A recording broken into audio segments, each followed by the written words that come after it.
Assalamualaikum dan terima kasih kepada media. Hari ini kita nak terdengarkan isu kes di mana baru-baru ini kita lihat rakyat makin lama makin tertekan dan ada kes bunuh diri dan sebagainya. Dan dalam isu ni ikhlas lihat kita perlu tangani isu-isu melibatkan tekanan hidup ni. Ramai tertekan hari ini. Hari ini saya ingin memberi amaran kepada bank swasta ni. Kebanyakan bank ni mereka ganggu peminjam ni. Peminjam mereka telefon dan berbagai cara mereka menekan untuk mendapatkan tunggakan pinjaman tersebut. Jadi mana-mana bank ni kalau hubungi mana-mana peminjam, sekiranya mereka mendesak atau menekan, saya minta peminjam ni buat laporan polis. Buat laporan polis, serah kepada saya, kepada Ikhlas Malaysia. Boleh email kepada kita suara_ikhlas@yahoo.com. Boleh email kepada kita. Dan NGO kami Ikhlas, kita akan bertindak untuk buat sesuatu. Jadi hasil laporan polis ni Ikhlas akan kumpul di mana mana-mana peminjam ni terima tekanan daripada pihak bank, tolong buat laporan polis. Kita minta buat laporan polis. Hari ini kerajaan pun dah tegur pihak bank supaya perlu ada budi bicara dengan peminjam-peminjam yang meminjam dengan bank tempatan ni. Jadi saya harap mana-mana peminjam sekiranya ada tekanan daripada pihak bank, tolong buat laporan polis sebagai bukti untuk kita bertindak. Jadi hasil laporan polis ni, sekiranya kita dapat kumpul banyak laporan polis, kita akan serah kepada kerajaan untuk buat tindakan terhadap bank-bank tempatan ni. Di mana kita lihat bank diberi moratorium dan sebagainya untuk meringankan beban peminjam ni, tapi ada bank ni dia meraih keuntungan. Sepatut waktu PKP ni, waktu COVID-19 ni, sepatut pihak bank jangan cari keuntungan. Contoh kita ambil peniaga-peniaga kecil tepi jalan ni semua. Adakah mereka nak cari meraih keuntungan? Rugi semua. Kenapa bank ni nak cari keuntungan waktu waktu COVID-19 ni? Kenapa?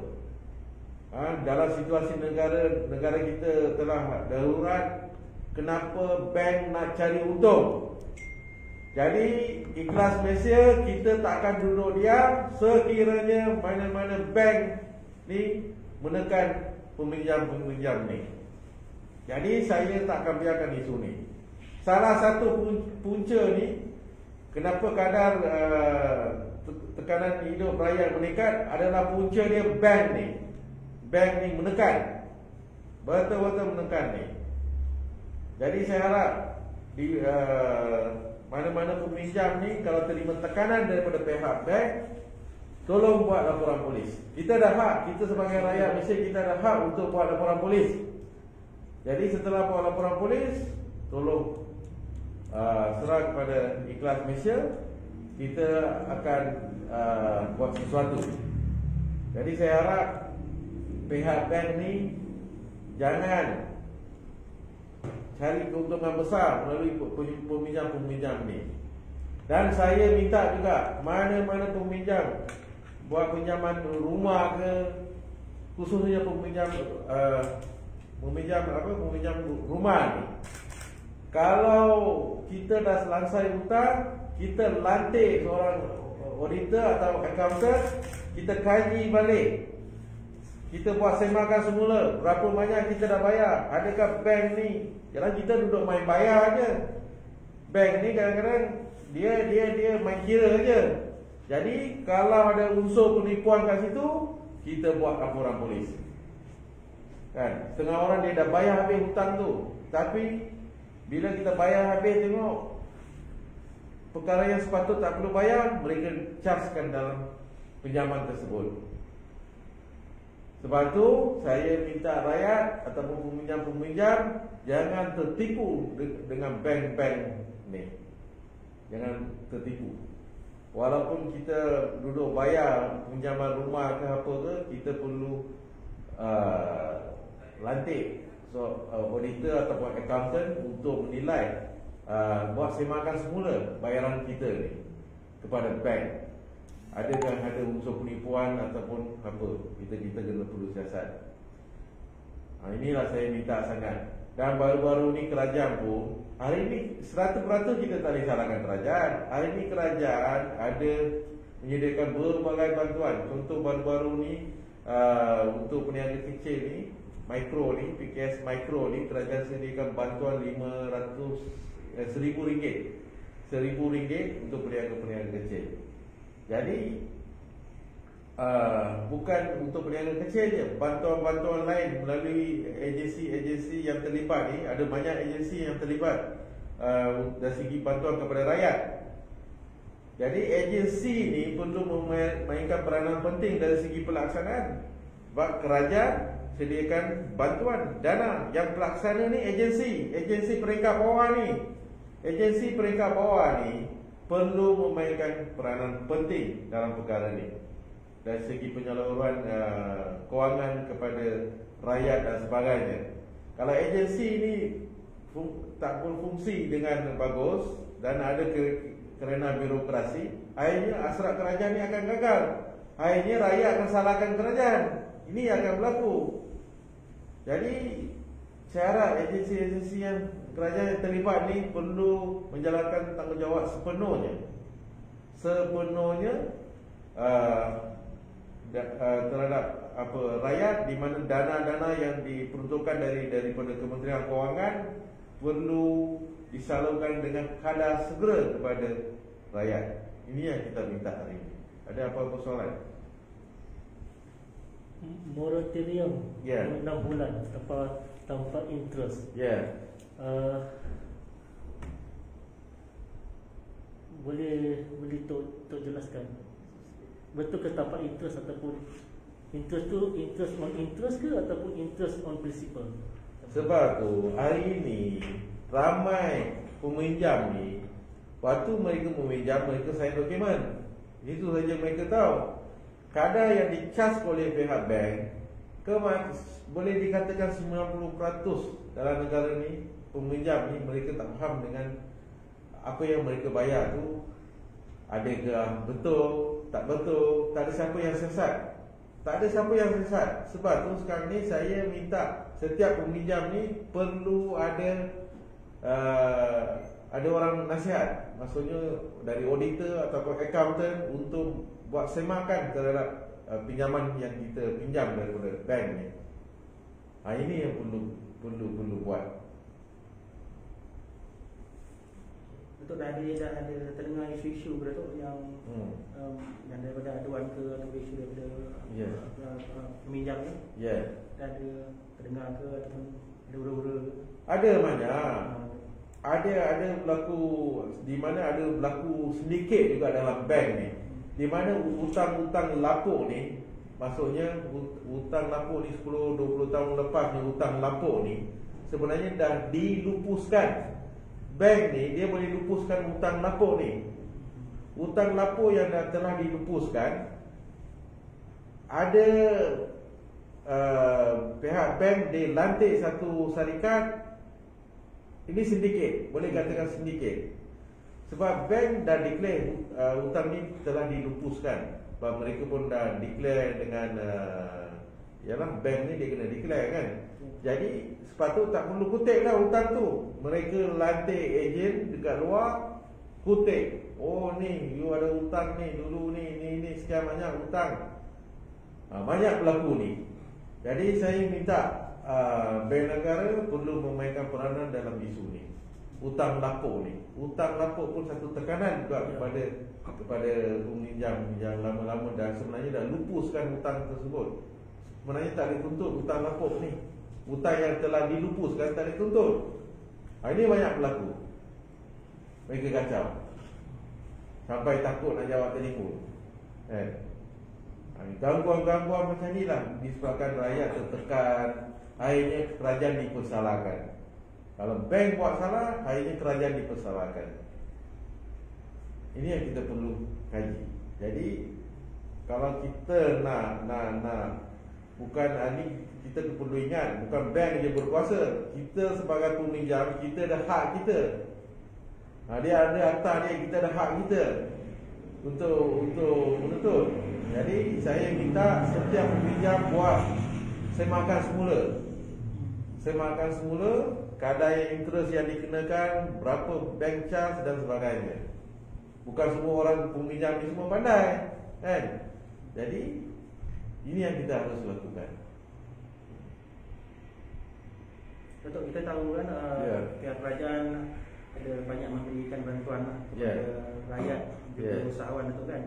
Jadi bila bantuan tu telah sampai, adakah berkaitan dengan bank juga kan, pihak bank melihat yang mereka ada duit, jadi adakah disebabkan daripada pihak kerajaan membantu dan mereka ingin mendapatkan duit itu juga tu?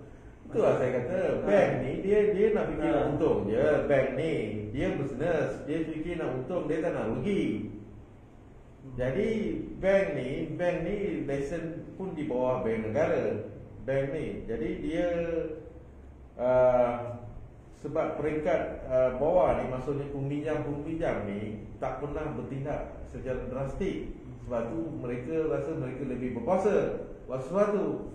Jadi itulah saya minta hari ini peminjam-peminjam di luar sana, tolong buat laporan polis. Kita buat ramai-ramai laporan polis terhadap bank ni. Mana-mana bank tekan kita, ada unsur penipuan, kan, ada unsur urutan, cara pemanggil ni menekan, cara kurang ajar pun ada.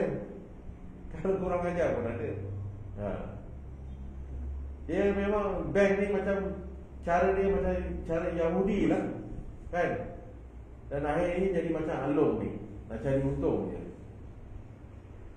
Penarik kereta pun ramai yang nak kereta. So macam mana rakyat nak cari duit sedangkan kerja tak ada, tapi bank sudah sedesak untuk bayar hutang. Macam mana tu?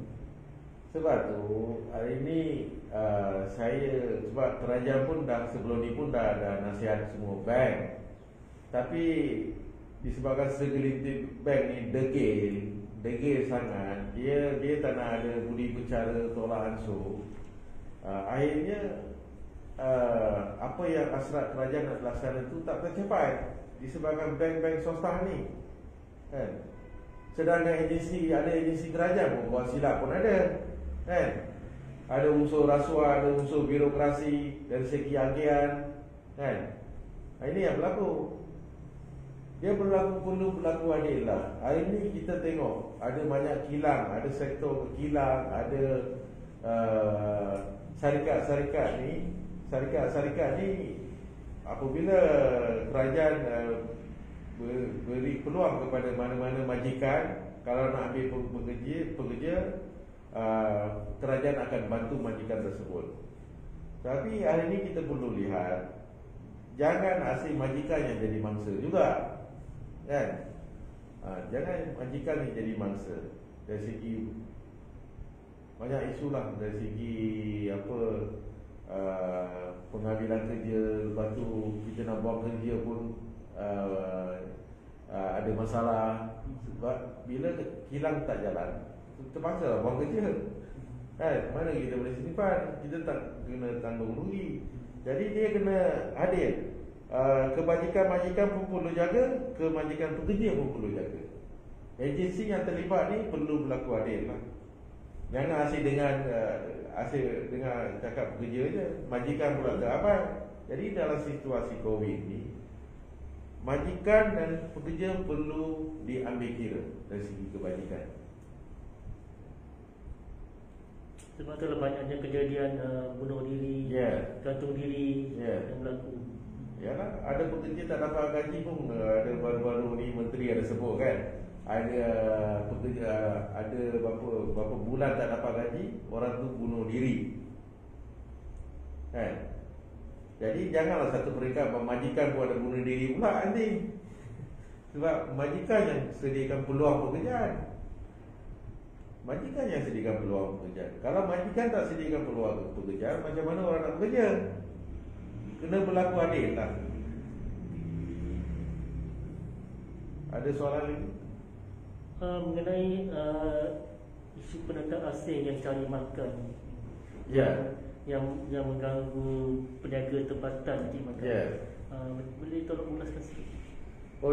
Tentang isu pendatang tanpa izin. Isu pendatang tanpa izin ni memang dari dulu ikhlas berjuang untuk menteras isu pendatang tanpa izin. Dalam situasi COVID hari ini kita lihat penyumbang utama COVID pun adalah pendatang tanpa izin. Jadi ada banyak kilang-kilang ni mengambil pekerja asing dan tak ikut SOP, tak sediakan tempat-tempat yang sesuai untuk mereka duduki dan sebagainya. Baru-baru ni beberapa kementerian telah ambil tindakan. Jadi dalam isu pendatang tanpa izin, baru-baru ni Menteri KDN telah keluarkan arahan bahawa isu pendatang tanpa izin akan pihak Kementerian KDN tak akan kompromi dengan mana-mana pihak. Saya setujulah apa yang Menteri KDN cakap. Tapi agensi yang ada di bawah Kementerian Dalam Negeri perlu memainkan peranan. Jangan jadi bisu duduk diam. Menteri dah kata akan bertindak tegas. Agensi yang berkaitan perlu memainkan peranan dalam isu ni. Ini yang kita minta. Ada soalan? Kalau tak ada, kita tangguh je. Ada ya? Okey, terima kasih. Okey.